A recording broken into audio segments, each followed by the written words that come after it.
अब एनसी इतिहास की चीज़ हो गई है। अब एनसी इतिहास की चीज़ हो गई है।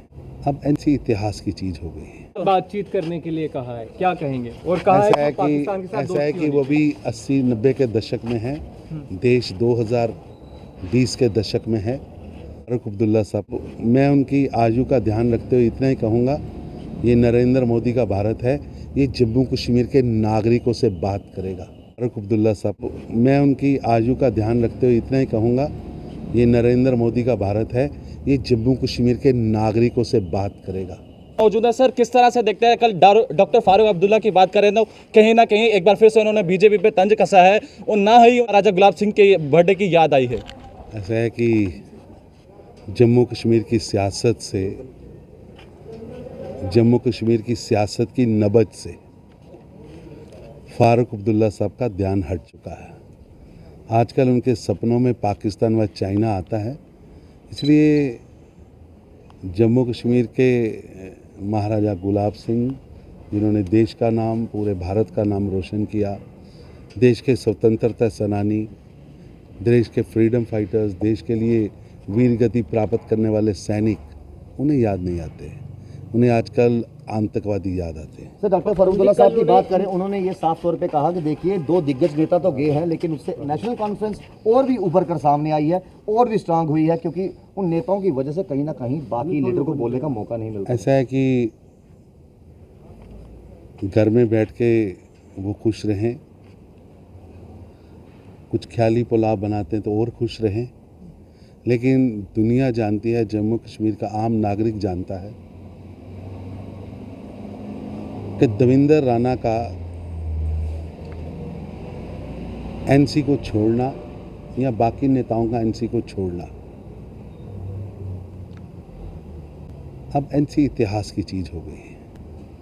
लगातार टूट हो रही है और मैं तो बहुत देर से कह रहा था कि डीडीसी चुनाव में किसी भी कैंडिडेट ने अब्दुल्ला खानदान की फोटो ही नहीं लगाई थी। अब अपना घर सिमट नहीं रहा है, आप दूसरों पर आरोप लगा रहे हैं।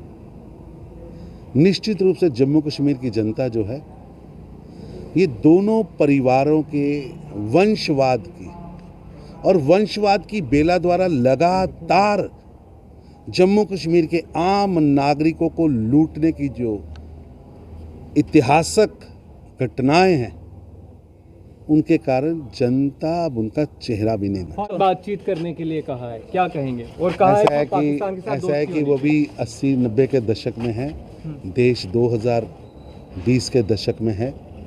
तो अब मैं उनकी आयु का ध्यान रखते हुए इतना ही कहूँगा, ये नरेंद्र मोदी का भारत है, ये जम्मू कश्मीर के नागरिकों से बात करेगा, उनकी वेलफेयर करेगा, यहाँ विकास की गाथा लिखेगा, यहाँ के लोगों को अधिक अधिकार मिले हैं उसकी गाथा बढ़ाएगा। हमारी एकता, अखंडता, हमारी शांति किसी की विभूति नहीं है। हमारी यहाँ की एकता व शांति, हमारी मित्रता, हमारे यहाँ का सौहार्द, यहाँ की जनता का स्वभाव है, जिसे कुछ लोगों ने हथिया रखा था।